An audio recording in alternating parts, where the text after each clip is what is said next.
Hello guys, this is best car picks. നമുക്കറിയാം Citroen എന്ന് പറയുമ്പം അവർ വണ്ടികൾ ആദ്യം ഇറക്കാൻ തുടങ്ങി 2021 നമ്മുടെ C5 എയർക്രോസ് വെച്ച്. അത് കഴിഞ്ഞ് തന്നെ അവരുടെ മാസ് മാർക്കറ്റ് വണ്ടിയായ C3 എന്ന് പറഞ്ഞ ഹാച്ച് ബാക്ക് ഇറങ്ങി. അത് പക്ഷേ ഭയങ്കര കോസ്റ്റ് കട്ടിംഗ് ഒക്കെ വെച്ച് ഫുള്ള് ബേസിക് ആയിട്ടുള്ളൊരു വണ്ടിയായിട്ടാണ് ഇറക്കിയത്. പ്രൈസ് അന്നും കുറവായിരുന്നു, ഇന്നും കുറവാണ്. പക്ഷെ അതുകൊണ്ട് മാത്രം ആൾക്കാർ അത്ര അട്രാക്ട് ചെയ്യാൻ പറ്റിയില്ല, കാരണം ഭയങ്കര ചീപ്പ് ഫീലിംഗ് ആയിരുന്നു വണ്ടികൾക്ക്. അതിനുശേഷം തന്നെ സിട്രോൻ്റെ 2.0 സ്ട്രാറ്റജി എന്ന് പറഞ്ഞ് അവർ ഈ വണ്ടികളുടെ ചീപ്നെസ് എല്ലാം മാറ്റാനായിട്ട് എക്സ് സീരീസിലുള്ള വണ്ടികൾ ഇറക്കാൻ തുടങ്ങി. ഇപ്പോൾ നമുക്ക് 3 വണ്ടികളും എക്സ് സീരീസ് അവൈലബിൾ ആണ്. ബസാൾട്ട് എക്സ് വന്നിട്ടുണ്ട്, C3 എക്സ് വന്നിട്ടുണ്ട്, അതുപോലെ തന്നെ എയർക്രോസ് എക്സും വന്നിട്ടുണ്ട്. ഈ 3 വണ്ടികളും ആക്ച്വലി അത്യാവശ്യം നല്ല വാല്യൂ ഫോർ മണിയാണ്. അത് മാത്രമല്ല ഇഷ്ടംപോലെ ഫീച്ചേഴ്സും അതുപോലെ ക്വാളിറ്റിയിൽ എല്ലാത്തിലും അവർ ഇമ്പ്രൂവ്മെൻറ്റ് വരുത്തിയിട്ടുണ്ട്. നമ്മളിപ്പോൾ ഈ വീഡിയോയിലൂടെ നോക്കാൻ പോകുന്ന 2 പുതിയ അഡീഷൻസ് ആണ് ഈ സിട്രോൻ്റെ 2.0 സ്ട്രാറ്റജിയിൽ അവരിപ്പോൾ കൊണ്ടുവന്നിരിക്കുന്നത്. ഒന്നാമത്തെ കാര്യം നമ്മുടെ C3 എയർക്രോസ്, ഇപ്പോൾ വേറെ ഒരു എയർക്രോസ് എന്ന് വിളിക്കുന്ന വണ്ടിയുടെ ഒരു പുതിയ 5 സീറ്റർ മോഡലാണ് ടോപ്പ് എൻഡിൽ. അതുപോലെ തന്നെ പിന്നെ C3 എക്സ് എന്ന് പറഞ്ഞ ഹാച്ച് ബാക്കിലും അവർ ചെറിയൊരു അപ്ഡേറ്റ് കൊണ്ടുവന്നിട്ടുണ്ട്. അത് നമുക്ക് നോക്കാം. ബസോൾട്ടിൽ ഇപ്പോൾ പ്രത്യേകിച്ച് അപ്ഡേറ്റ് ഒന്നും ലേറ്റസ്റ്റ് ആയിട്ട് വന്നിട്ടില്ല, പക്ഷേ അതിലിനി അപ്ഡേറ്റിൻ്റെ ആവശ്യമില്ല. എയർക്രോസിൽ ആക്ച്വലി ഒരു അപ്ഡേറ്റിൻ്റെ ആവശ്യം ഉണ്ടായിരുന്നു. അതെനിക്കത് ലോഞ്ച് ചെയ്തപ്പോഴും തോന്നി. സംഭവം എന്താണെന്ന് വെച്ചാൽ നമുക്ക് നേരത്തെ ബേസിക് 1.2 NA പെട്രോളിൽ മാത്രമാണ് 5 സീറ്റർ കൺഫിഗറേഷൻ കിട്ടിക്കൊണ്ടിരുന്നത്. 7 സീറ്റർ കൺഫിഗറേഷനാണ് ഇതിൻ്റെ ഏറ്റവും ടോപ്പ് എൻഡ് മാക്സ് എന്ന് പറഞ്ഞ ട്രിംസിൽ ഉണ്ടായിരുന്നത്. അതുകൊണ്ട് തന്നെ നമുക്ക് ടർബോ പെട്രോളിൽ 7 സീറ്റർ ഓപ്ഷൻ മാത്രമേ കിട്ടുകയുള്ളായിരുന്നു, 5 സീറ്റർ ഓപ്ഷൻ ഇല്ലായിരുന്നു. അത് ഈ പുതിയ എക്സ് സീരീസിലുള്ള വണ്ടി ഇറങ്ങുന്നതിന് മുന്നേ നമുക്ക് കിട്ടുമായിരുന്നു. അതായത് ടോപ്പ് എൻഡിലാണെങ്കിലും നമുക്ക് 5 സീറ്റർ അല്ലെങ്കിൽ 7 സീറ്റർ ഓപ്ഷൻ ആയിട്ടുള്ള ഒരു സംഭവമായിരുന്നു വന്നിരുന്നത്. പക്ഷെ അതവർ നിർത്തിയത് എന്തിനാണെന്ന് എനിക്ക് അന്ന് ഡൗട്ട് ഉണ്ടായിരുന്നു. ഇപ്പോഴും എനിക്കത് അത്ര ക്ലിയർ അല്ല. ഏതായാലും അവർ തിരിച്ചു കൊണ്ടുവന്നിട്ടുണ്ട് നമ്മുടെ 5 സീറ്റർ കൺഫിഗറേഷൻ.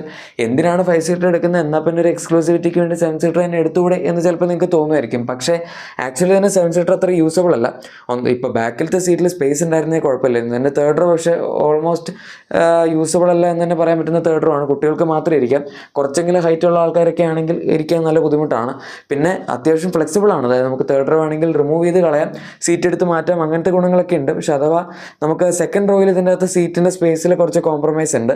പണ്ടത്തെ നമുക്കിതിന് ഇപ്പോൾ കിട്ടുന്ന 1.2 NAയിൽ വരുന്ന 5 സീറ്റർ മോഡൽ വെച്ച് കമ്പയർ ചെയ്യുകയാണെങ്കിൽ തന്നെ. എന്തായാലും ഇപ്പോൾ അവർ ടോപ്പ് എൻഡ് 1.2 ടർബോ പെട്രോളിൽ, അതായത് മാക്സ് എന്ന് പറഞ്ഞ ട്രിമ്മിൽ 5 സീറ്റർ മോഡൽ ഓപ്ഷനായിട്ട് കൊടുത്തിട്ടുണ്ട്.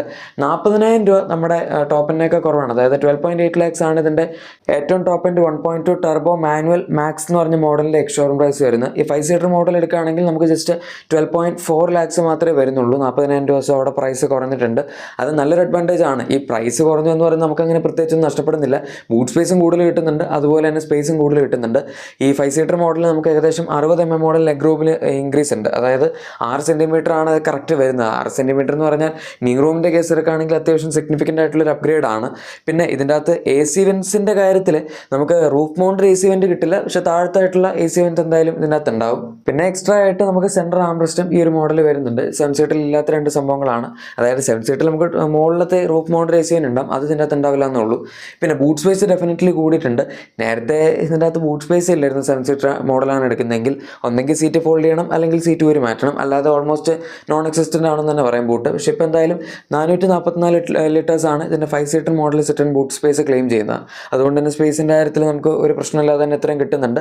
Even second row seating space ആണെങ്കിലും കമ്പാരിറ്റീവ്ലി നന്നായിട്ടുണ്ട്.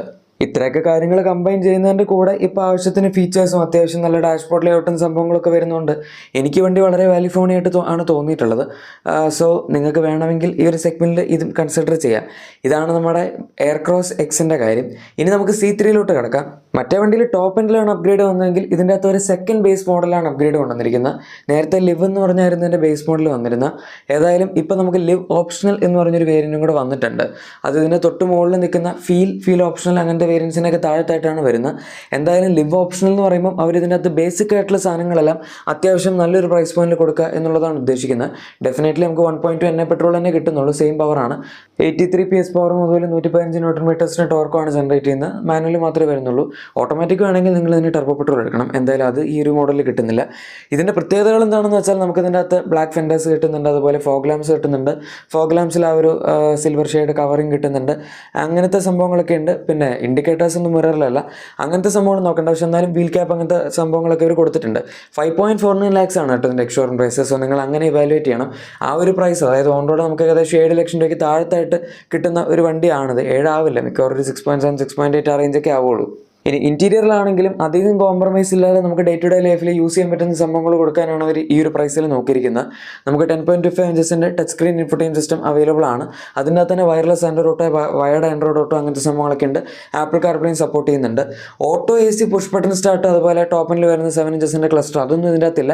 സ്റ്റിയറിംഗ് മോഡ് കൺട്രോൾസ് ഇല്ല, പക്ഷെ എന്നാലും ടച്ച് സ്ക്രീൻ ഉണ്ട് എന്ന് പറയുന്നത് നല്ലൊരു കാര്യമാണ്. ഇനി ടച്ച് സ്ക്രീൻ മാത്രം പോരാ, റിവേഴ്സ് ക്യാമറ വേണമെന്നുണ്ടെങ്കിൽ അതും നമുക്ക് ഇതിൻ്റെ അകത്ത് കമ്പനിയിൽ നിന്ന് തന്നെ സ്റ്റാൻഡേർഡായിട്ട് കിട്ടുന്നുണ്ട്. സോ അഗൈൻ വളരെ നല്ലൊരു കാര്യമാണ്. മിക്കവാറും ഡീലർ ലെവൽ ഫിറ്റ്മെൻ്റ് ആയിരിക്കും, പക്ഷേ അതിന് നിങ്ങൾ ഇനി എക്സ്ട്രാ പേ ചെയ്യേണ്ട ആവശ്യമൊന്നുമില്ല. ഇതിൻ്റെ അകത്ത് തന്നെ ഉള്ളൊരു സംഭവമാണ്. ടോപ്പ് എൻഡ് എടുക്കുകയാണെങ്കിൽ 360 ക്യാമറയും ഡീലർ ഫിറ്റ്മെൻ്റ് ആയിട്ട് തന്നെ എക്സ്ട്രാ ആണ് വരുന്നത്. അപ്പോൾ പിന്നെ ഇതിൻ്റെ അകത്ത് ഒരു റിവേഴ്സ് ക്യാമറ കൊടുക്കുന്നു എന്ന് പറയുന്നതുകൊണ്ട് നമുക്ക് പ്രത്യേകിച്ച് നഷ്ടമൊന്നുമില്ലല്ലോ. ഇതും ഈ ഒരു 5.5 lakhs എക്സ്ഷോറൂം പ്രൈസ് എന്നുള്ള രീതിയിൽ നോക്കിക്കഴിഞ്ഞാൽ ഡെഫിനറ്റ്ലി നല്ല വാല്യൂ ഫോർ മണി ആയിട്ടുള്ളൊരു വേരിയൻ്റ് തന്നെയാണ്. ആവശ്യത്തിനുള്ള ഫീച്ചേഴ്സ് കൊടുത്തിട്ടുണ്ട്.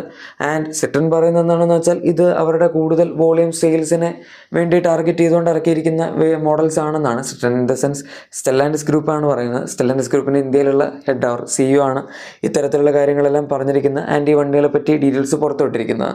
എന്തായാലും 3-4 കൊല്ലം ചീപ്പായിട്ടുള്ള വണ്ടികൾ ഇറക്കുക എന്നുള്ളൊരു കമ്പനിയിൽ നിന്ന് കുറച്ചും കൂടെ നല്ല മെച്ചോർഡായിട്ടുള്ള വണ്ടികൾ ഇറക്കുക എന്നുള്ളൊരു സ്റ്റേജിലേക്ക് ഇവർ എത്തിയിട്ടുണ്ട്. പണ്ടും ഇവരുടെ മെക്കാനിക്കൽ ആസ്പെക്ട്സ് എല്ലാം വളരെ നല്ലതായിരുന്നു. എഞ്ചിൻ നല്ലതായിരുന്നു, പ്ലാറ്റ്ഫോം നല്ലതായിരുന്നു, റൈഡ് ക്വാളിറ്റി വളരെ വളരെ നല്ലതായിരുന്നു നമ്മൾ ഓരോ റെസ്പെക്റ്റീവ് സെഗ്മെൻറ്റ്സ് വെച്ച് നോക്കുകയാണെങ്കിൽ. പക്ഷേ ഫീച്ചേഴ്സ് ഇല്ല എന്നുള്ളതായിരുന്നു ഏറ്റവും വലിയ പ്രശ്നം. അതേതായാലും അവർ നന്നായിട്ട് തന്നെ സോൾവ് ചെയ്തു. ആൻഡ് ഈവൻ നമ്മുടെ ഓവറോൾ ക്യാബിൻ എക്സ്പീരിയൻസ് ക്വാളിറ്റി ഒക്കെ ആണെങ്കിലും നന്നായിട്ട് ഇമ്പ്രൂവ്മെൻറ്റ് വന്നിട്ടുണ്ട് ഇപ്പോൾ. അതുകൊണ്ട് തന്നെ ഇവരുടെ X സീരീസിലുള്ള വണ്ടികൾ ഡെഫിനറ്റ്ലി കുറച്ചും കൂടെ കൂടുതൽ സെയിൽസ് ഉറപ്പായിട്ടും ഡിസേർവ് ചെയ്യുന്നുണ്ട്. ഇനിയിപ്പോൾ എന്താവും എന്നുള്ളത് നമുക്ക് കണ്ടറിയാം. സിട്രോൻ എന്തായാലും വണ്ടികൾ ഇറക്കുന്നത് നിർത്തുന്നൊന്നുമില്ല. ഇപ്പോഴും കണ്ടിന്യൂസ് ആയിട്ട് തന്നെ നല്ല ഹോണായിട്ട് തന്നെയാണ് മാർക്കറ്റിൽ നിൽക്കുന്നത്. എനിവേ നിങ്ങളുടെ എക്സിസ്റ്റിംഗ് വാഹനത്തിന് എന്തെങ്കിലും ആക്സസറീസോ ക്ലീനിങ് പ്രൊഡക്ട്സ് ഒക്കെ വേണമെങ്കിൽ നമ്മുടെ ഡിസ്ക്രിപ്ഷൻ അല്ലെങ്കിൽ പ്രൊഡക്ട്സ് തീർച്ചയായും ചെക്കൗട്ട് ചെയ്തേക്കാം. വീഡിയോ ഇഷ്ടപ്പെട്ടെങ്കിൽ മറക്കാതെ തന്നെ ലൈക്കും സബ്സ്ക്രൈബും ഷെയർ ഒക്കെ ചെയ്ത് നമ്മളെ സപ്പോർട്ട് ചെയ്യാനും മറക്കണ്ട. നമുക്ക് മറ്റൊരു വീഡിയോയിൽ കാണാം. അതുവരെ thank you for watching my video and good bye.